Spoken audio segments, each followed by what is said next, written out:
അപ്പോൾ കേരള പോലീസിൽ ജോലി ആഗ്രഹിക്കുന്നവർക്ക് പുതിയൊരു നോട്ടിഫിക്കേഷൻ കൂടി ഇപ്പോൾ ഓൺലൈനായിട്ട് വിളിച്ചിട്ടുണ്ട്. ഇതെല്ലാവർക്കും അപേക്ഷിക്കാൻ സാധിക്കുന്നതല്ല. ഇത് നമ്മുടെ പോലീസിൻ്റെ കുതിരയൊക്കെയായിട്ട് ബന്ധപ്പെട്ട അതായത് നമ്മുടെ ഫാരിയർ ജോബാണ്. അത് ഡീറ്റെയിൽ ആയിട്ട് പറഞ്ഞുതരാം.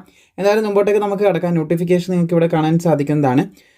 വന്നിട്ടുള്ളത് അതായത് ഗസറ്റഡ് ഡേറ്റ് എന്ന് പറയുന്നത് 15/12/2025 അപേക്ഷിക്കേണ്ട ലാസ്റ്റ് ഡേറ്റ് ശ്രദ്ധിക്കുക. 14/1/2026 വരെ കേരള PSCൻ്റെ വെബ്സൈറ്റിൽ വൺ ടൈം രജിസ്ട്രേഷൻ നിങ്ങൾ കംപ്ലീറ്റ് ചെയ്തിട്ടുണ്ടെങ്കിൽ നിങ്ങൾക്ക് ഇനി പറയാൻ പോകുന്ന യോഗ്യതയുണ്ടെങ്കിൽ അതിൽ ലോഗിൻ ചെയ്തതിന് ശേഷം ഈ ഒരു കാറ്റഗറി നമ്പറിലൂടെ 547/2025 എന്ന കാറ്റഗറി നമ്പറിലൂടെ നിങ്ങൾക്ക് ഓൺലൈനായിട്ട് അപേക്ഷിക്കാം.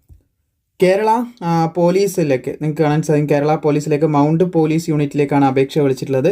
പോലീസ് കോൺസ്റ്റബിൾ ഫാരിയർ പോസ്റ്റിലേക്കുള്ള മൗണ്ടഡ് പോലീസിലേക്കുള്ള നോട്ടിഫിക്കേഷനാണ് എന്ന് പ്രത്യേകം ശ്രദ്ധിച്ചിരിക്കുക. വനിതകൾക്ക് അപേക്ഷിക്കാൻ സാധിക്കുന്നതല്ല. 31,100 മുതൽ 66,800 വരെയൊക്കെ ശമ്പളം ലഭിക്കുന്ന ഒരു പോസ്റ്റാണിത്. സ്റ്റേറ്റ് വൈഡ് ആയിട്ട് നിലവിൽ 2 വേക്കൻസി റിപ്പോർട്ട് ചെയ്തിട്ടുള്ളൂ.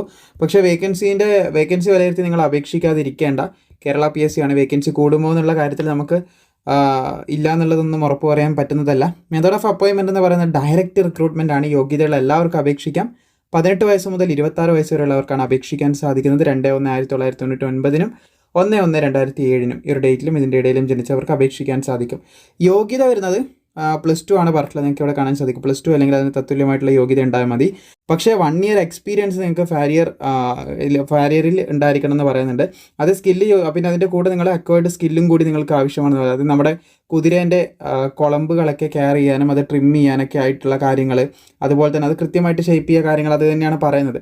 അപ്പോൾ അതുള്ളവർക്ക് അപ്ലൈ ചെയ്യാൻ പറ്റും. അത് കൃത്യമായിട്ട് പറയുന്നുണ്ട്. ഒരു ഫേം, അതായത് സ്പോർട്സ് ക്ലബ്ബിൽ നിന്നോ അല്ലെങ്കിൽ മറ്റേതെങ്കിലും ഹോഴ്സിൻ്റെ കൃത്യമായിട്ടുള്ള അതായിട്ട് രജിസ്റ്റേർഡ് ആയിട്ടുള്ള അണ്ടർ സ്റ്റേറ്റിൽ സെൻട്രൽ ഗവൺമെൻറ്റിൻ്റെ കീഴിൽ അല്ലെങ്കിൽ ഒരു സ്റ്റേറ്റ് സ്പോർട്സ് കൗൺസിൽ അല്ലെങ്കിൽ സ്പോർട്സ് അതോറിറ്റി ഓഫ് ഇന്ത്യയുടെ കീഴിലൊക്കെ രജിസ്റ്റേർഡ് ആയിട്ടുള്ള ഒരു ഫേമിൽ നിന്ന് നിങ്ങൾക്ക് ഇതുമായിട്ട് ബന്ധപ്പെട്ട എക്സ്പീരിയൻസ് സർട്ടിഫിക്കറ്റും സ്കില്ലൊക്കെ ഉണ്ടെങ്കിലാണ് അപേക്ഷിക്കാൻ സാധിക്കുക. +2ൻ്റെ കൂടെ കേട്ടോ. അപ്പോൾ ഈ പറഞ്ഞ യോഗ്യതയുള്ളവർക്ക് അപേക്ഷിക്കാവുന്നതാണ്.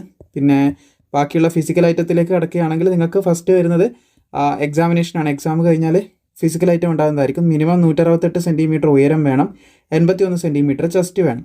അതുപോലെ തന്നെ മിനിമം ഹൈറ്റ് വരുന്നത് നമ്മുടെ SC/STക്കാണ് കേട്ടോ. ഇനി പറയുന്നത് ഹൈറ്റ് വരുന്നത് 161 സെൻറ്റിമീറ്റർ ആണ്. ചെസ്റ്റ് 76 സെൻറ്റിമീറ്റർ മതി SC/STക്ക്. അതുപോലെ തന്നെ 5 സെൻറ്റിമീറ്റർ ചെസ്റ്റ് എക്സ്പാൻഷനും വേണം.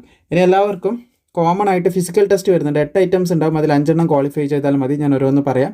100 മീറ്റർ ഓട്ടം, high jump, long jump, putting the shot, throwing the cricket ball, rope climbing, pull up or chinning, 1500 metre ഓട്ടം.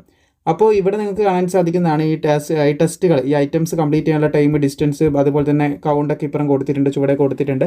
അപ്പോൾ ഈ പറഞ്ഞ കറക്റ്റ് ഫോക്കസ് അല്ലെങ്കിൽ ഈ ഒരു മെത്തേഡിൽ തന്നെ നിങ്ങൾ കംപ്ലീറ്റ് ചെയ്യേണ്ടതായിട്ടുണ്ട് എന്ന് പ്രത്യേകം ശ്രദ്ധിച്ചിരിക്കുക.